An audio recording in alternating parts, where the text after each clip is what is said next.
Thanks for choosing this free Anfield Index podcast. If you'd prefer to listen to this or any of our other shows without adverts, then now's the time to check out Anfield Index Pro. With AI Pro, you can supercharge your entire listening experience. You'll not only get all of our podcasts without the ads, but you'll have them far faster with our quick publish feature available exclusively for subscribers. AI Pro also puts you in the heart of our sound studio, with an option to listen to many of our shows live and interact with the podcasters in real time as the shows are recording. Upgrading couldn't be easier. AI Pro is available on all popular podcast platforms, and we have our own apps for Apple and Android. Just head on over to AnfieldIndexPro.com and get started today.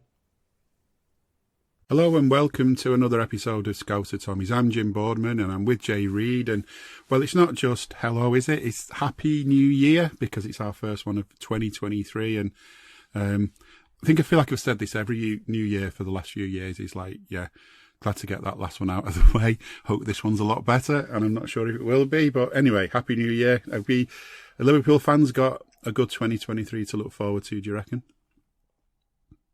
We didn't start off great, did they? I mean, they say start the year as you mean to go on, but hopefully we don't. So yeah, if this is what's to come, then we're in for a long one. But yeah, New Year wishes to everyone else, and hopefully, we were saying just before the podcast about doing, dry January, and maybe we boozed out a bit too much over Christmas, and I'm just giving them the benefit of the doubt and say maybe the lad just had a couple too many pigs in blankets and a couple of sneaky beers. That the hangover is what's been felt over the last few days. But, that's a very much glass half full optimistic sort of approach there. Yeah, you think so? You'd hope that, whereas we get a bit of, you might get a couple of bottles of red wine in your Christmas prezzies and things like that, that they've got mountains of booze and chocolates and stuff to get off each other. And they just went mad on it. They just thought, let's get this out of the way. Let's get all this eaten before the new year, and that's just what's made them like that. But yeah, I mean, last time we recorded, we just finished the World Cup, and well, we haven't, but it had just finished, and we were kind of looking forward, hoping that it was a change for what had gone on before the season was halted by the World Cup, because we sort of went into that World Cup starting to find our feet again, but it feels like since Christmas it's kind of more of the same, that we're sort of inconsistent. You don't really know what's going to happen, and we're sort of capable of beating anyone on the day still. I still think we've got that about us, but we're just also capable of being beaten by anyone on the day. And I'm not that bothered about the Carabao Cup. I mean, it's great when you win it, don't get me wrong, but I just thought, first game back, half the squad missing, it's a bit of a lottery anyway in that sense. And we didn't win, but we weren't sort of wiped away completely. We just lost. It's done. It's over and done with. Forget about that for now.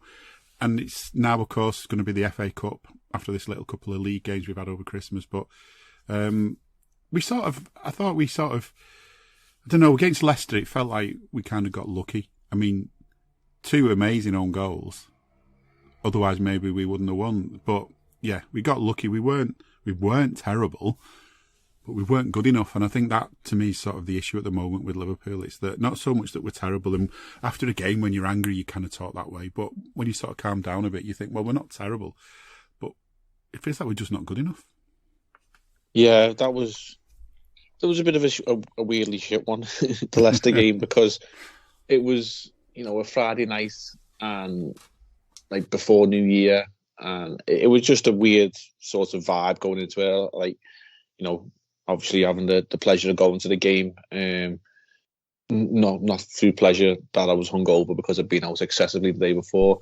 So I was thinking, well, if the Reds play well, it'll cheer me up, and they didn't. So we were lucky to get away with that one. I can't wholeheartedly remember the Aston Villa game too much, but I think we rode our luck a couple of times.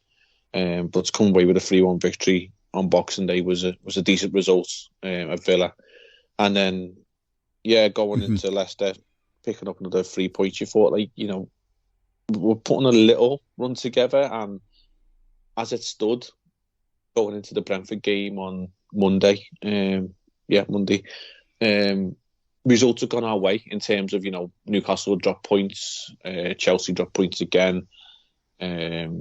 I think United had won, Spurs had dropped points. So like the opportunity sort of arisen for us to close a gap that had obviously opened up in the earlier part of the season on teams in and around us, because if we're all wholeheartedly on it, the title's well and truly gone. We've said that before. But if the top four is the goal, then you've got to look at those teams between probably third and seventh or eighth. Because as it stands, Man City and Arsenal are streets ahead. So those teams in and around us, a few of them have dropped points. The opportunity presents itself. And as only Liverpool of probably 6 or 7 years ago could do when an opportunity arises, we faltered. And we didn't just falter, we literally embarrassed ourselves at night. I would say first half against Leicester, we were poor on most of the field, but we felt like we were in the game. I just thought against Brentford, it was men against boys. And it's very often, you've said that, in terms of against Liverpool, it's usually the other way around. But that game, we certainly looked inferior for probably 75, 80 minutes. There was a 10-minute spell in the second half where we tried and had a go. And other than that, there was just nothing there other than, potentially an absolute spanker, and only that VAR intervened on several occasions. Yeah. And I think, someone was saying to me what happened to Liverpool against Brentford, and you obviously think of lots and lots of different things, but the other one that kind of worries me about Liverpool a bit is sometimes when we go to grounds where they've got noisy home fans, we seem to just struggle. That we're frightened almost that, it's that thing that, it kind of happens to us in FA Cup early rounds. You go and play a team a couple of divisions below you. They're all up for it. The whole town's out. It's like the highlight of their lives almost, not boasting, but, the turnout's always amazing for those games. And then we're frightened, we're almost shell-shocked. And it felt like we were like that again. They had a good backing from the home fans. They were fully behind the team. And it just, we just seemed intimidated. And I think maybe I'm clutching at straws really overall. But, if you count the games just since the World Cup, the game against City, the game against Villa, against Leicester, against Brentford, we've conceded far too many goals. We've conceded three goals in 2 of them and 2 in the other. We haven't had a clean sheet. And I think that record goes back, quite a way. I've not got the whole fixture list up in front of me, but that was kind of being quoted quite a bit in Games of Sorrow over Christmas, that we haven't had a clean sheet in ages. Obviously, twisted by the TV. Haven't had a clean sheet since November. We haven't played a game for most of that time, kind of thing. But anyway, it's just like the defence doesn't seem to be what it was. But if Van Dijk's been playing maybe not up to 100% because he had to go off the other day, and maybe there's been something niggling, and then the whole back four, I'm trying to think. Have we played a back four the same 2 games running this season? We probably haven't. It just feels like we've been chopping and changing all the time, and not because Klopp's been tinkering with the side necessarily, but just either players aren't fit, or the frequency of games means he's having to try and spread them out a bit more. So I don't know. Obviously, I think we're going to get onto the transfer window and whether anything needs to be done, but the obvious things people are talking about is the new signing up front and the complete bereftness of signings in the middle of the park. But it feels like the back four might need some looking at, because it's all well and good when all the first choice back four are fit and firing, but anything else, and we seem to struggle, and there's something not right if we're conceding so many goals. Yeah, just on the goals alone, we've not kept a clean sheet since the 19th of October. Obviously, the World Cup is a caveat to that, but weirdly enough, we've not kept a clean sheet outside of Merseyside. So we've only kept 4 all season, 3 of them at home to Bournemouth, City and West Ham, and then the other one was away at Goodison Park. So that is a big cause for concern. And yes, we've had, a chop and change sort of back four, as you've said, and it's down to personal opinion, horses for courses. They say, like, some people prefer Matip, some people prefer Konate. I think the other 3 lads, Robertson, Trent and Virgil, and obviously Ali in goal, fills in for themselves. But we don't seem to have had a consistent run of any of those back four, as you say, whether it be Virgil and Matip or Virgil and Konate. I don't think we've strung 2 or 3 games together. And as it stands now, given the news this week, well, Virgil's going to be out for anything between 4 to 6 weeks, given, your average sort of hamstring injury without it being a full tear. If it's just a strain, it's usually 4 to 6 weeks. So, that then would probably say, well, it's a rotation between Gomez, Kanate and Matip, and we probably are going to chop and change for the next half a dozen games. So again, the level of consistency and continuity isn't there, and again, it doesn't fill you with any sort of hope that we'll nail down a bedrock of clean sheets. So, are you that person who has everything? The coolest merch and those must-have fan threads? Well, over at our Anfield Index shop, we've gone that extra mile when it comes to pimping up your Liverpool collection. From our popular range of bespoke design t-shirts, sweaters, hoodies and hats, to our signature edition mugs, prints and coasters, all provided with fast worldwide shipping. We have something for every red. We also stock official LFC merchandise and are licensed with the Premier League and UEFA to sell official iron-on shirt badges and sleeve patches. As a listener to this podcast, you can get 10% off everything with coupon code AIPRO10. Just head over to AnfieldIndex.shop or find us on Etsy by searching for Anfield Index.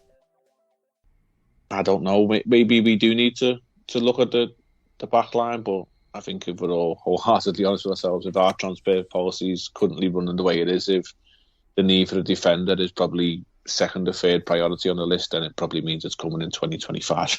Yeah, definitely. I mean, you're struggling for defenders, and I don't mean this in any kind of a bad way, but if Nat Phillips is on the bench, then we're clearly sort of running through, we're sort of going down our list of defenders because,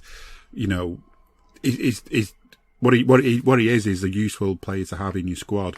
But what you really hope is that you don't have to get to the stage where he's playing, because you want all your sort of better, more experienced, more skillful players to be available, but it's just not happening. I mean, we've had Gomez playing as well, of course. He's had to slot in at right back and at centre back in different games for different reasons. It's just been a nightmare. But yeah, transfers don't seem to be the top priority for the club at the moment, for the money men at the moment, and we don't know what's going on with the takeover, despite regular rumours and things where people claim to say they do. It doesn't feel like there's any major rush to sort of sell us as such, but at the same time, there doesn't seem to be any major rush to bring money in that's going to be used on transfers, and it feels like financial fair play's gone out the window. So what are we going to do? But I suppose let's have a bit of a positive moment then with transfers, because we did actually get a deal done.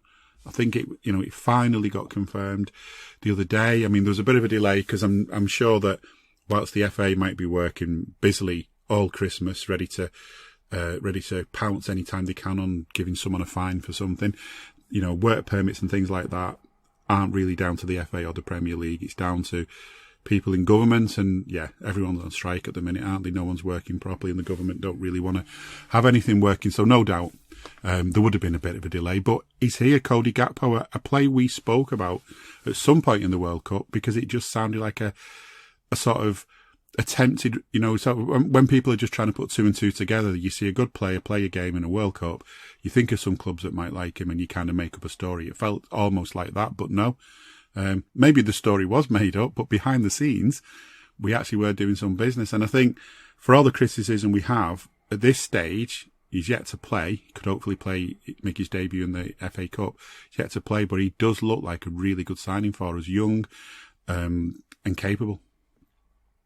Yeah, I think we did bring him up a couple of times, and he was one of those sort of breakout stars, if you want to put it in sort of abbreviated commas, that he was probably on the names of people who watch European football on a regular basis, but given PSV being the Europa League, it's probably one that to the common football fan, you've maybe heard it but not really seen him. And that was sort of the first time I'd seen any sort of action from him, and he did look a talent. He's got a lot to his game, and the speed of the transfer was what was surprising, because usually, with most of the cases, players are sort of drawn out affairs for at least a few days, but it was the name, I think, popped up on Boxing Day. And then by the 28th, it was pretty much confirmed, obviously all but, as you say, the legalities of the paperwork, because heaven forbid, the FA should actually do any genuine work other than, they show fines like traffic wardens, but even then they don't do them very efficiently or in a timely manner. Looking at, the way Mr. Arteta was acting the other day, and Klopp was vilified for that, but all of a sudden when Arteta done it, it was seemingly funny. Yeah, strange that. Strange, but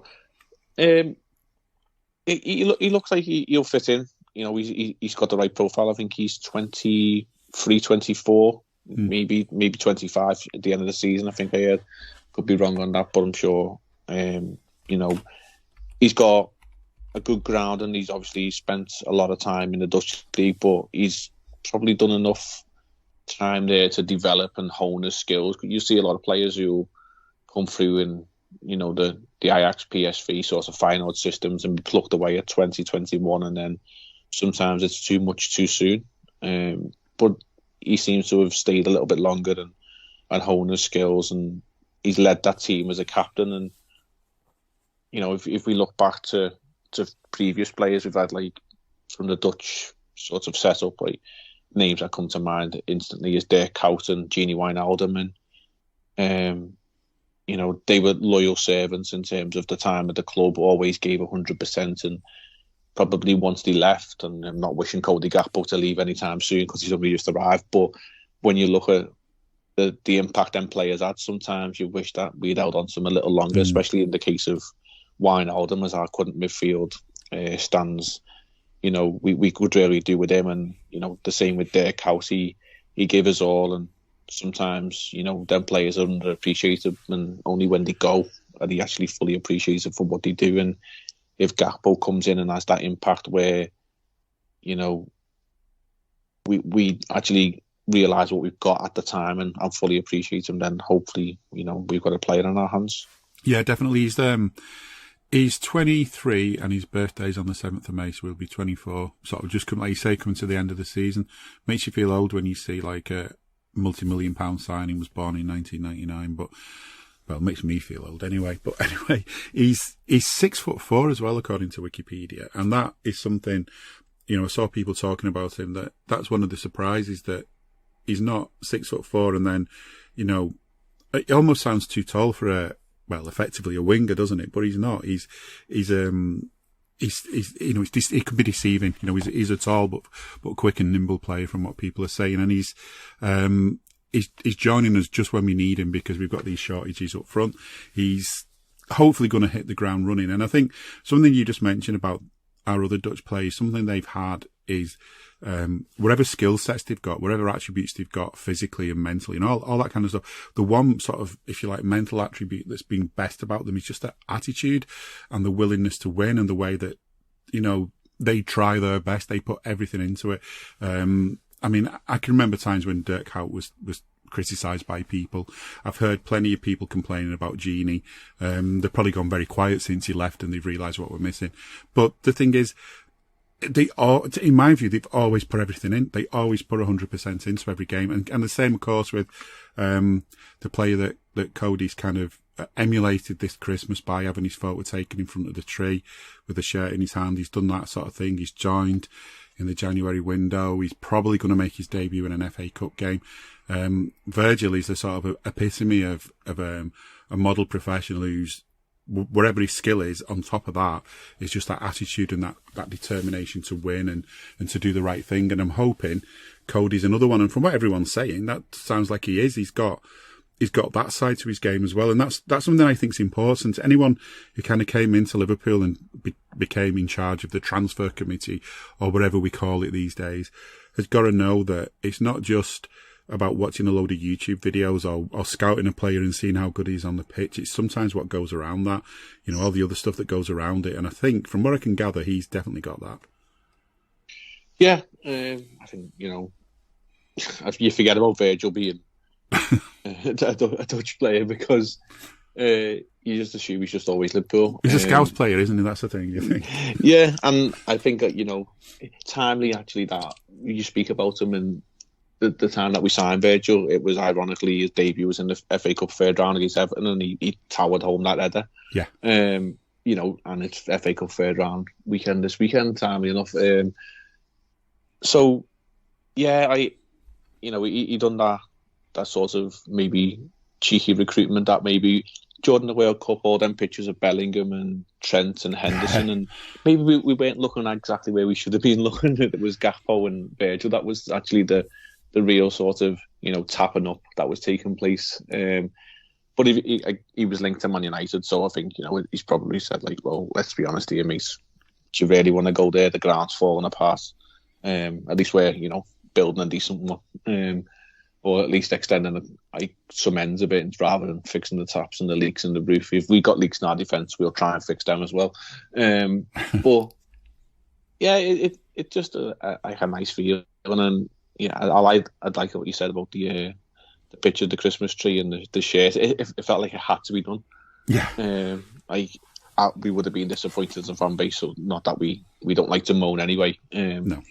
Like, had that picture not have been sort of recreated, so it does fill you with a little bit of like excitement, and as we touched on earlier, the disappointment of the last results, but going into the weekend, when this is released, it may well potentially be after the Wolves game, so you may well have seen Gakpo in a Liverpool shirt, and it just sort of gives that little sort of tingle of excitement, like I say, with the Virgil and the FA Cup thing. Like, we all knew Virgil was going to play in that game, and barring any sort of, mysterious accident or whatever, then we should see Gakpo against Wolves, whether that be from the start or whether that be from the bench. And regardless of what's going on in the game, or what happened in the game, when this is released, I'm sure the moment when he gets his first touch, or whether he comes onto the pitch, or whether he starts and he leaves the pitch, it'll be a good moment to be in the ground for. It'd be lucky, again, as I always say, to be there and witness it. And hopefully he gives us the same sort of impact instantly that Virgil gave us on his FA Cup debut. Yeah. I think whether he plays or not, the only question I'd have on that, whether he starts or plays the whole game, is how fit he actually is, like how match fit he actually is, given that I'm assuming he's come straight from the World Cup and just basically been training since then. He's not actually had a competitive game. I might be wrong, but I don't think he would have done. So that's about the only question mark. But really, I'm pretty sure he can be up and running really quickly anyway. I'm not too worried about that. And I was just thinking as well, like, we can be critical of the transfers at the club and the signings and the lack of them and stuff, but up front, in a way, like, going back a few years, our front three was Mane, Bobby and Mo, and at some point we brought Jota in. We've got Diaz last year. We've got Nunez in the summer. We've got Cody Gakpo now. That maybe in some parts of the pitch, maybe we are doing some kind of planning where we're trying to, rather than have like a sudden drop off in talent, that we're trying to blend the new generation in with the old and just sort of try and, let them gradually hand the baton over. Maybe, I don't know. That's, and that's from the perspective of looking at the front three. If it wasn't for injuries at the moment, we'd have a frightening front three. In fact, we'd have a good choice of front threes that people would be frightened by. But just in midfield, it feels like no one's actually sort of bothered to think about the midfield. Like, we sold Gini, and that was the last bit of thought that went into our midfield. I don't know if I'm exaggerating, but we're not. We're asking too much if we think Harvey Elliott as a young lad can come in and be the answer to midfield problems, because he's a player for the future who's got a lot about him now, but he's still a player for the future. What else are we doing in the midfield? I'm struggling. We let Gini go. We know that Naby's probably going to have injury problems unless we're very lucky and it changes. I think he's going to be a player that always has them. Henderson, people love him, people hate him, but whether you love him or hate him, that his best days are probably behind him, and he is getting older, and you can't ask him to play 90 minutes week in, week out. Fabinho, I think, is the same. I don't think him doing 90 minutes week in, week out is a realistic thing. And even Thiago, it's asking a lot to sort of keep playing him. So even without getting onto the quality of the players we've got, we've not got players, I think, that can come week in, week out, and we don't seem to have any sign whatsoever, unless those England camp photos that we were talking about are true. We don't seem to have any real solid plans to sort that midfield out. Yeah, it's concerning. There's no lie. Whatever your outlook as a fan is on the midfield options and the approach from the recruitment team / ownership or whatever, whether you're FSG out or FSG in or transfer committee plus or transfer committee negative, you'd have to be a fool to deny that the midfield is the massive red flag in our team at the moment. And it doesn't really matter who we put in there at the moment. It just seems we're bereft of legs in terms of getting about the pitch, that we seem so one-paced, we seem open. And if you're an opposition coach or analyst, then it wouldn't take much of a qualification to say, look, these lads in the middle of the park, whoever they put out there, they can't keep up with you, therefore play through them, whether that's running with the ball or you're chipping the ball over the top of them or whatever. There just seems to be so much gaps, and it's frightening how we've sort of developed that in the short space of time, arguably 18 months or so. If we look back 8-9 months ago, we were potentially on for the unprecedented quadruple. But is it a case that literally was the max that those lads in the team could go to? Did we max them out mentally, physically, emotionally, that they've just actually hit the top and they've literally come off the other end of the cliff and they can't get back there? I don't know. There's obviously a conversation to be had about that. We strongly went after Tchouaméni in the summer, and anyone who did watch the World Cup would be lying to themselves if they didn't say he was an absolute talent and someone who really would have made a difference. But again, bringing it back to Wijnaldum and the Dutch theme, we let him go. And again, as we said with Coughton, even Van Dijk was kind of, other than like freak injuries, those lads turned up, was fit every week, put in 90 minutes, put in a shift, and were able to maintain a very good level of fitness and consistency of performance. And that's all we seem to be lacking, is the consistency. As we said with the defence, we don't seem to be able to string together the same midfield every week. Obviously, that's been a topic that Klopp has always chopped and changed, whether it to be keep players fresh, keep them on their toes or whatever. But at the moment, it just seems it's fitness dependent, and whatever lads are fit, then you're the ones that go out on the pitch. And the players you mentioned, you missed a couple off in terms of we're still rolling out James Milner. And yeah, I was just thinking, yeah, we shouldn't be doing that. To his credit, what a career he's had, but I think he was 37 a day or two ago. He shouldn't be starting for Liverpool anymore in the nicest way possible. He's probably got 20 minutes of decent football in him, and he's an emergency starter. You'd maybe throw him in the FA Cup. It's like I'd be happy to see him tomorrow, but that wouldn't be anything against him. But then you wouldn't want to see him in our following league game. Do we have to start against Brighton? Because let's be honest, what they did to the F the other night, they'll blow us out the water. But Oxlade-Chamberlain, we've deployed him in midfield, we've deployed him left wing, and again, he just looks a shadow of a footballer that we once had. Curtis Jones can't seem to maintain a consistent level of fitness. Harvey Elliott's coming for a bit of flack at the moment, which is very harsh for the kid, but we're putting him into a position that he shouldn't be put in. We're exposing him to these, people who want to shoot people down like that. He shouldn't be having to do this. He's the player who's featured in every game, I think I read the other day, whether that was every league game, that Harvey Elliott has featured, whether it be starter or substitute.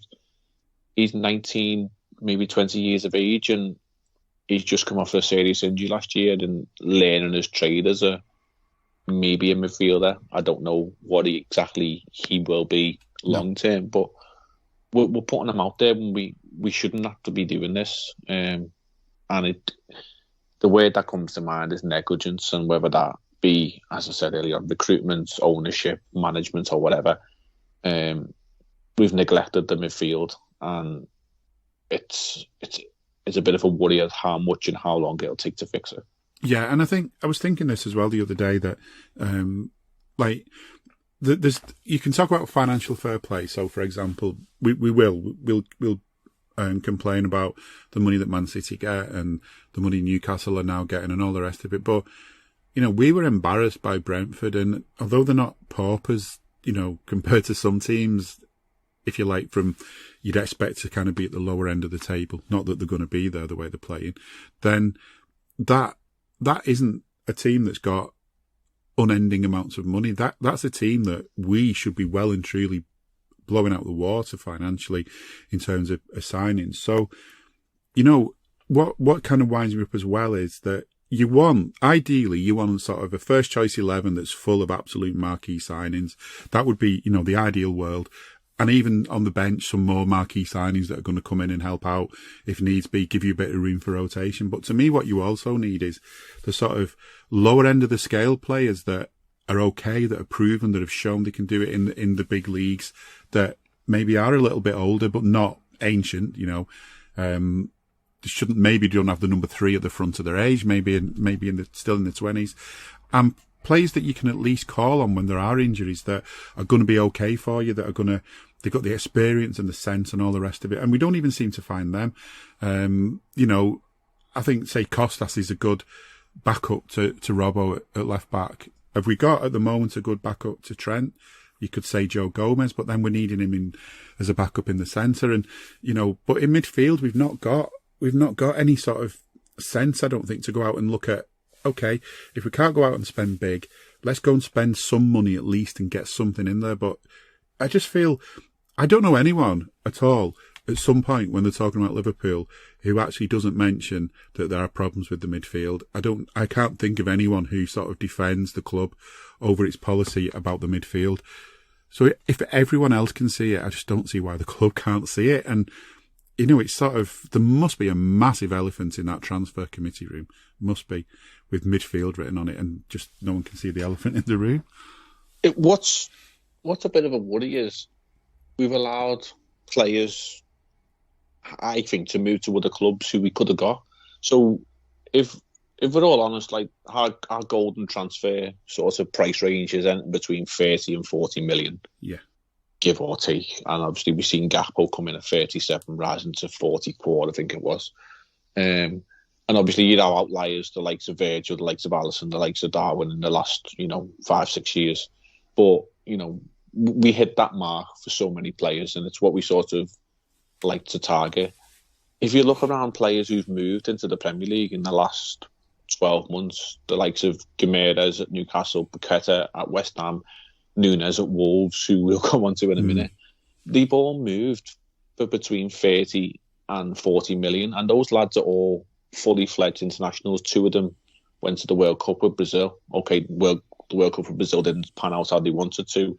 But, they're not any sort of mugs as players. And if we let them slip through our hands, or could we not have got 30 million quid out the bank and said, okay, well, we'll have you instead? And that golden age of between 23 and 27, where our midfield just seemed to be a couple of teenagers or lads who were 30 plus, because there's no one in the middle. And as you were saying, no sort of backups, that those lads could have come in rotation options or whatever. Hello, I'm here to annoy you. I'm here to annoy you into listening to more of me and more of others on EPL Index. We don't just have the Anfield Index stuff. We've got EPL Index as well, which covers the entirety of the Premier League. And we have 3 podcasts and a whole bunch of really good writing on EPLindex.com. The podcasts are my own Two-Footed podcast, which is every day at 4 p.m, Monday through Friday, covering the whole league. We have A Tad Predictable, hosted by Tadiwa. You know Tadiwa, he does Anfield Index. He presents A Tad Predictable before every Premier League match week. And then Kevin De Vries and his crew on the EPL Roundtable, they're every week after the Premier League match week. So make sure you listen to everything we're doing on EPL Index and follow us there on Twitter at EPL Index.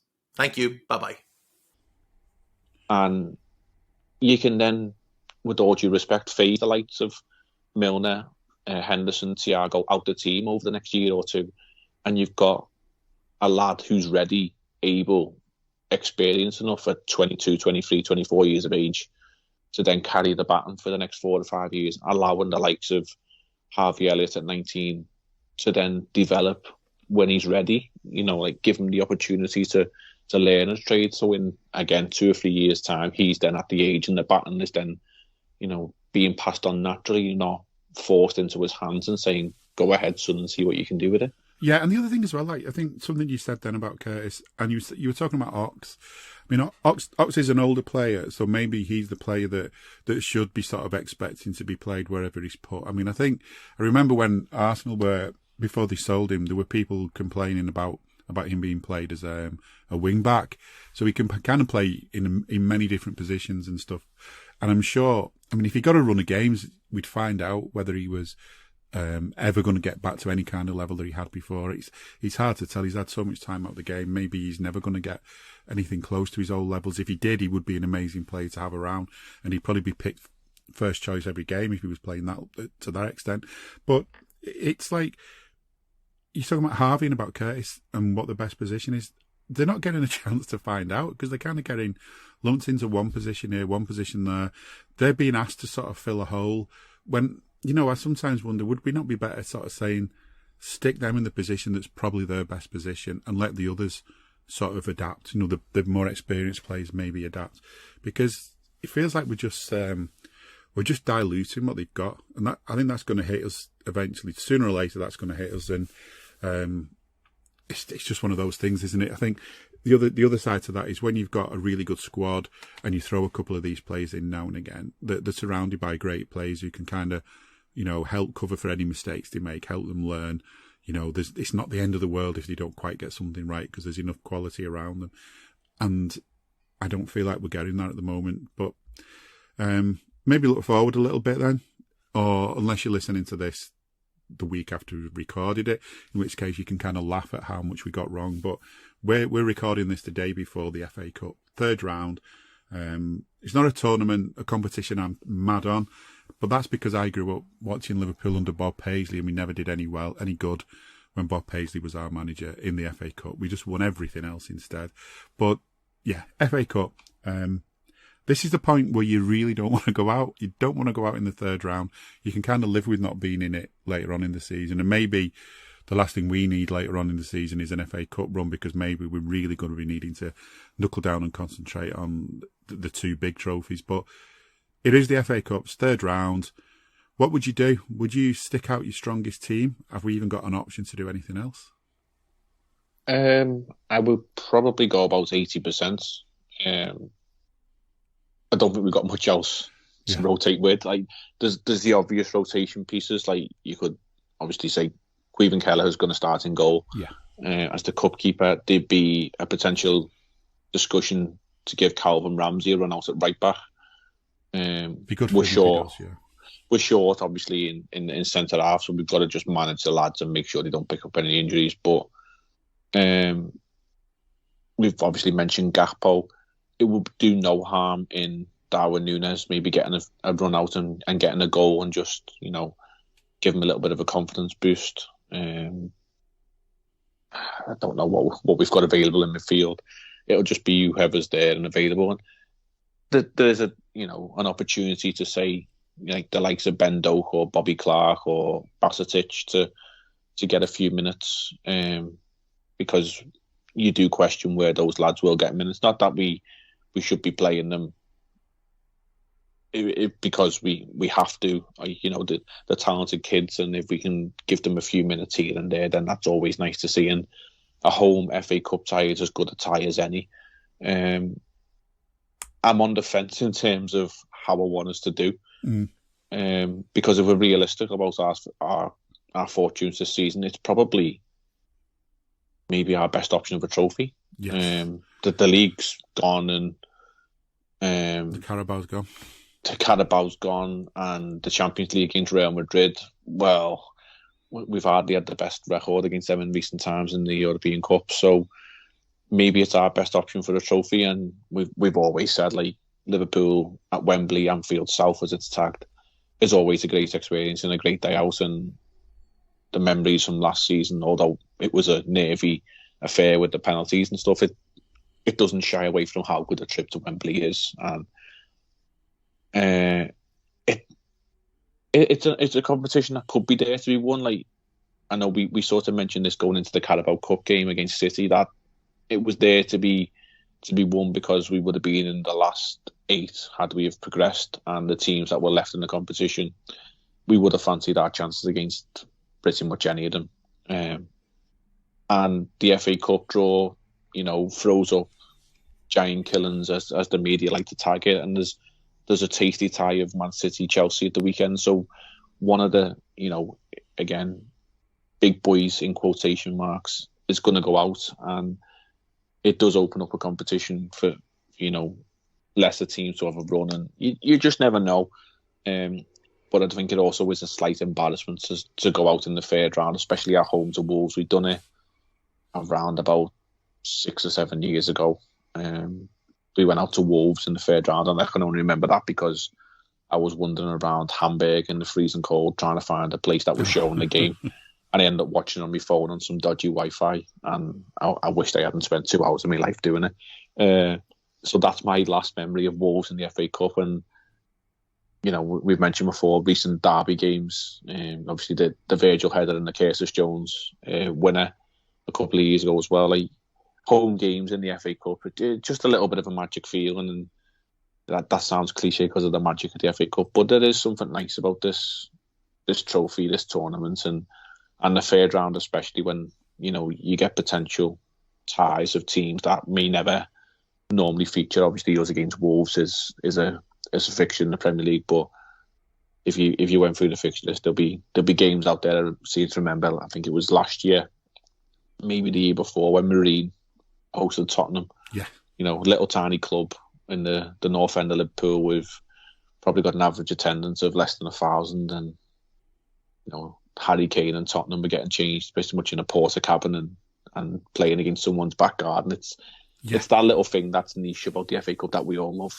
Yeah, they came to Merseyside again. I don't know if it was the same year or a different year, but they played Tranmere as well, didn't they? And I mean, it's not quite getting changed in the car park, but compared to compare Prenton Park to Anfield, and totally different feel about the place. I mean, actually, I went to a few Tranmere games actually, and it reminded me of going to football back in the olden days, and when the old standing cop and that ability that people have to just turn up and go to a game rather than having to sort of book tickets and try and get tickets and try and wangle tickets and then, go and sit on their own in the ground half the time because, you can only get single tickets off someone and stuff like that. All that, it felt different in that sense with the games at Tranmere. And I know when they were in the FA Cup against Spurs, it was just such a massive game. I think against Wolves, it is just a kind of an extension of the Premier League in a way that we're playing them. It's not the Premier League, obviously, but it's with the two teams playing each other, it's going to be like that.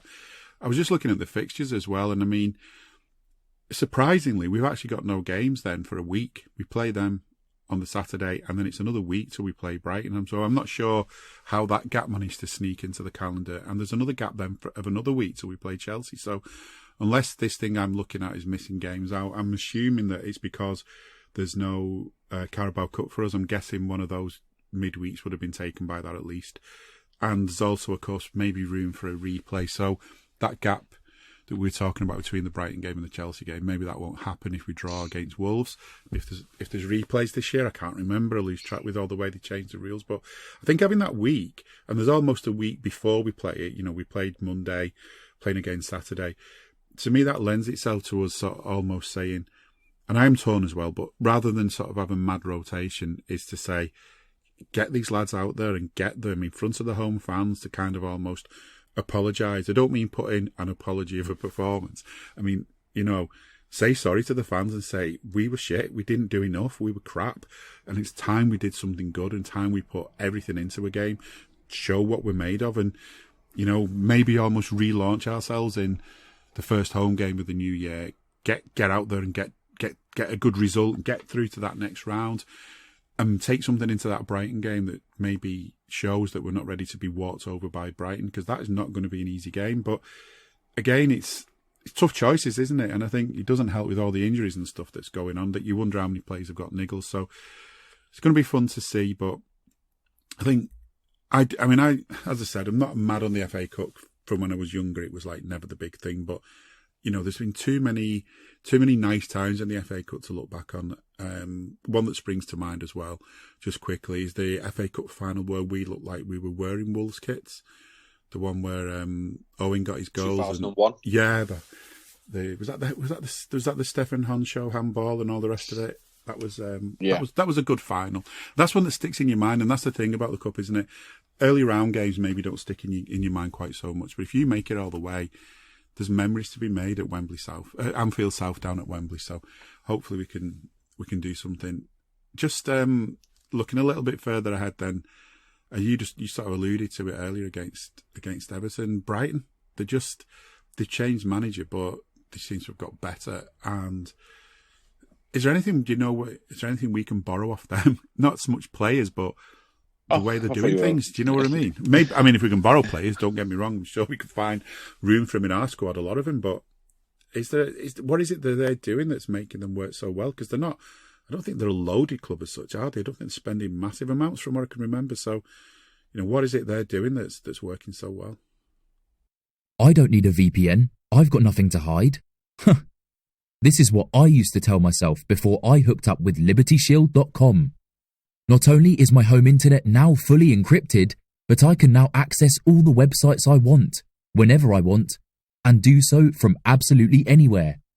As a Liverpool fan, I love to know I can now watch every match, regardless of whether it's on UK TV or not.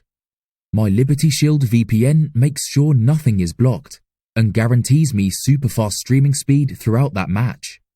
You can get connected right now with their software package, which includes a 48-hour no-obligation free trial and instant access to their apps for Apple, Android, Fire TV, PC, Mac, and Android TV.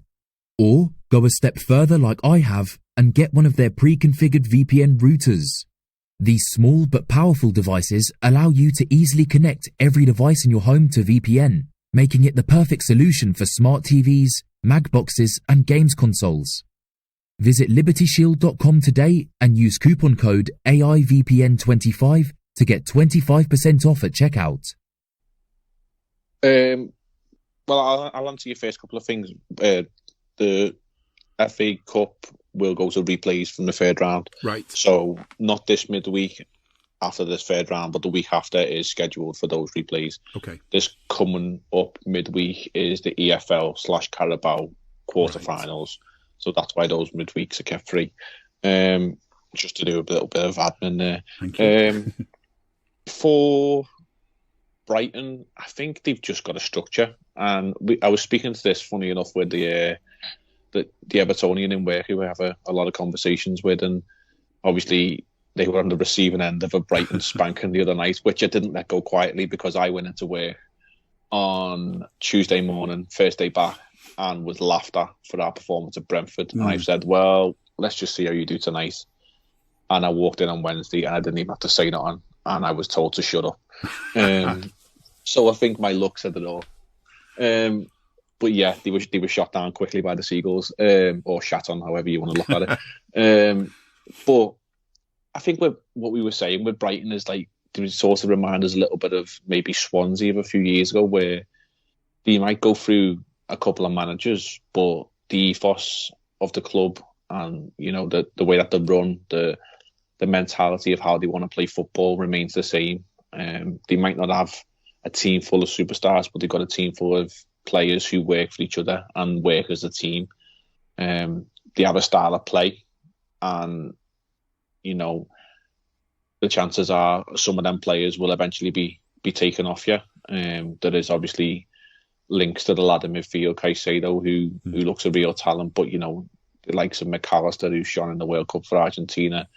They lost Cucurella and Ben White over recent years, but they don't exactly sell for pennies.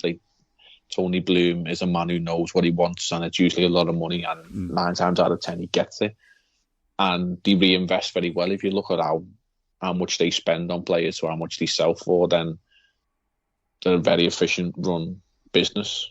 They do the right things. They've got a decent little ground down there, and from all accounts, they've got a very community-based sort of fan base and ethos where they work hand in hand with the club. So it just all in all looks like a very well-run setup, and I'm sure there is a lot of things that we could take from them. Like, you know, just looking at, for example, the community aspect, it does seem like there's a massive disconnect between the fans and the club at Liverpool, and whether that's, you know, they think they're too big for the fan base, and if anything, that is what makes Anfield special for so many opposition players and managers is the fans. And we were saying earlier on about how we sort of crumble in, you know, intimidating away grounds, and it shouldn't really be a feature, because when we play at Anfield, it's something that maybe our players thrive on, and why would you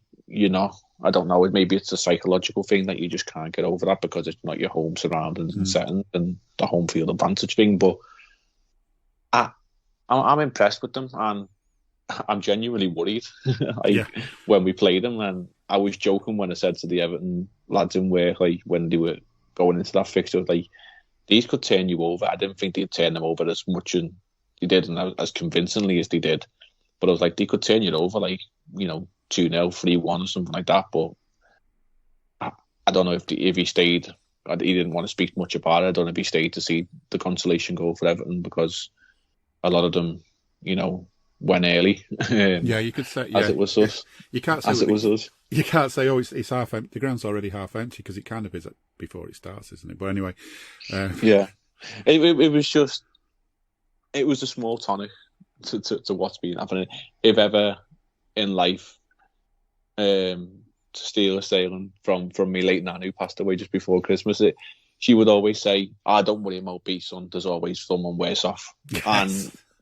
And that was just the mentality of her. And, you know, if you take that into a Liverpool ethos, don't worry about yourself. Just look across the park, they're worse off. And it just tends to be the case 99% of the time. It's always true. No matter how bad you feel, no matter how low you think things have got for your club, there's always Everton to just give you a reminder of how bad things really could be, isn't there? It's amazing how they always do it for us. It's, you know, I mean, we've got to thank them for that. I mean, I don't know how they managed to do it and how they've managed to do it for so long, but it's one thing I'll say about them that's built into that club, isn't it? That, you know, it's that kind of standard thing that they look at us, they laugh at us when something's happened to us, and there's something that's happened to us is usually way off the scale of anything they can dream of at the moment. And then the next day he just comes and hits them back in the face, and surely you'd learn in the end. I mean, I can remember being younger and laughing at people who had bald heads. Lo and behold, I ended up going bald, and there's loads of examples like that. So I've learned not to laugh too much at other people's misfortune. But Everton, they just love to laugh, and the times they cheer us up, it's like, I don't know. I'm just grateful for them. You know, they get us through some of the dark days, don't they? Yeah, it's just there. It's like, it's free money, as they say, or, you know, taking candy from a baby, the old American saying sort of thing. It's always just an opportunity, and we record on Friday afternoon, and my friend is going to Old Trafford tonight with 9,500 of them, and he's taking his young lad, and I was like, "Are you sure you want to do this?" Because the last FA Cup game you took him to, it was Hull, and you got beat and you got knocked out, and you all turned on Rafa last season. Is this going to be the one when you all turn like on Frank? And he said it very well could be. And, you know, Frank was the man who got them. He was the one who understood them. He was the one who shouted the clock, and the one who was, you know, going to take them places. He had a plan. How quickly that can all fall apart. I said, I wish you the best in terms of, you know, you get there and back safely, because I can't see you coming out in the way with other than a spanking. And no matter what happens to us in the FA Cup, and whether this is at the point of release when we've won, we've lost, or we've drew, I'm pretty sure we can be confident in saying we've probably not done as bad as Everton have done. And that's always the little crumb of comfort. No matter how bad things are, you're never as bad as them. And that's the thing. If they do come through the win against the Manx, you know that they're going to go out in the next round to Rotherham. It's just that's kind of what happens with them, and it's kind of a no-lose game for us, that one. Unless there's a draw, that would be a bit of a lose then, because you'd have to see it again. But whoever wins, there's going to be something to laugh at in some way or other, isn't there? Because people argue who's the biggest rival, who do you hate the most out of them, the Manx and the the Everton, and I don't know. To me, the derby's the bigger game because it's just so much going on it locally, but. I don't know, usually the game against the Manx is the more meaningful game in terms of what it means for the league. But at the moment, the league's nothing. So and it's a cup weekend, so it's just good. Good. What football's all about is not so much being angry and things, but which is someone needs to tell a lot of Everton fans that. But it's just about having a laugh, isn't it? Enjoying it. If it gets you down, it gets you down. But there's always something to laugh at. Talking of laughing at, I'm sick of people laughing at Darwin. I think we've spoken about it before. I know he's not kind of hit the ground running and scored goals every game, but it's still the same sort of agenda almost against him. Like, you watch any game on the telly and the commentary's kind of, there's like a big row of stats ready to slag him off with. There's fans calling him a shit Andy Carroll and all this lot. I mean, I loved the Villa game. It was Boxing Day. I think I did Raw, and I just remember thinking, that shit Andy Carroll's just set up the goal, hasn't he? I don't know what. I'm getting a bit bored with it all, to be quite honest, but have we got any reason to be worried about Darwin? I don't think so. I love him. Yeah. He probably doesn't even understand what people are saying when they're calling him a shit Andy Carroll. He can barely string a sentence of English together, I can imagine, at this moment. I know there was a story today, him and Luis Diaz are doing English lessons, and I'm not fluent in any other language, and I'm sure it'd take me a while to learn something else. So, I'm sure it's taken Darwin and Luis Diaz a while to pick up, enough English to understand what a horde of, brainless idiots are calling him a shit Andy Carroll. He probably didn't even know who Andy Carroll is, to be compared to him. He's going to have one of these games soon where he's going to bang a hat-trick, and all of a sudden, like, the doubters will be shut up. It screams very much like the Trent sort of media narrative. Like, Gary Neville can't wait to say how bad a right back is Trent is. Well, hang on a minute, mate. Like, you were carried by David Beckham and Jaap Stam and Rio Ferdinand for years, and you were covered up and left in that little corner of Old Trafford to protect yourself and whatever. He's exact example of what I was saying before about having a good squad, and then you've got one who's maybe not so great. If the rest of the team's great, you can cope with the odd play that's not, which is how Gary Neville made his name. Yeah, and it's just, as you say, it's media narrative. Like, I seen a clip this morning, maybe, or last night. Marcus Rashford misses this season. There's some howlers in there. And because he's England's Marcus Rashford, that's overlooked. It doesn't matter. But yeah, he's probably banged, I think, 2 or 3 more goals, and that's because he's in a bit trained form at the moment, Marcus Rashford. But I would have confidence in, at the end of the season, if you were to lay together Marcus Rashford versus Darwin Núñez stats, there'd be very few and far between them, and one of them will be labelled as having a great season, and the other one will be labelled as a flop. It's, as we all know, and we've said it many, many a time, Liverpool creates headlines in the media because they like to just put the boot in, whether it be as a city, whether it be politics of the establishment, or whether it be as football, as people, whatever. It just draws the attention of everyone else, and they can't help but have a little dig and have a little pop. We've seen it all before. We're big enough, we're wise enough to it. It's a shame when you see some of the fan base, sort of questioning it. They should know better than that, but then are they really fans if they're not backing the lads? I just think he's going to be fine. It might take a year or so, but he causes enough chaos. And watching recently, Darwin Núñez is doing a lot more for me than what Mo Salah is doing on the pitch. And that isn't a dig on Mo Salah saying he's being lazy or nothing, but Darwin is not for one a lack of effort, and he is catching my eye in the ground watching the football than more than Mo Salah is. And that is just, if you can be put up on that pedestal to say, like, I'm comparing you to Mo Salah, who's arguably been one of the greatest players in the world over the past 3 or 4 years. If I think you are, exceeding him, or you're catching my eye more than him, whether that's Mo Salah not performing at his best, then you're doing something right, in my opinion. Yeah, 100%. I mean, the other thing I love about him is there's always a smile on his face. Whatever has just happened, there's pretty much always a smile on his face, which says a lot. He's enjoying himself. And that chaos thing as well, it kind of almost takes us back to what's sort of become the main theme of this episode, which is that how much we're lacking in other parts of the pitch, whether it's players not playing to the best or players best not being good enough. But the amount of chaos he causes, if we had decent players coming in from midfield with a bit of a sort of, top of the game, brain in full gear, they know that the chaos he's causing means there's good chance there's going to be some scraps for them to pick up. If, someone like Jota was fit at the moment, I'm sure he'd be poaching off the back of stuff that Nunez is causing with that chaos. So I think long term, definitely we've got a hell of a star there in front of us. And, in years to come, I think people have sort of almost forgotten they came out with all this stuff. It's just how football is. People love to have a dig at others. I mean, in a way, I suppose we do it with Everton, but they're easy pickings, aren't they? And I'm sure even Evertonians laugh at Nunez, don't be thinking. Excuse me. Hope you're having a good day. Why you just Google do that? Sorry. That's twice now. I need to kill it.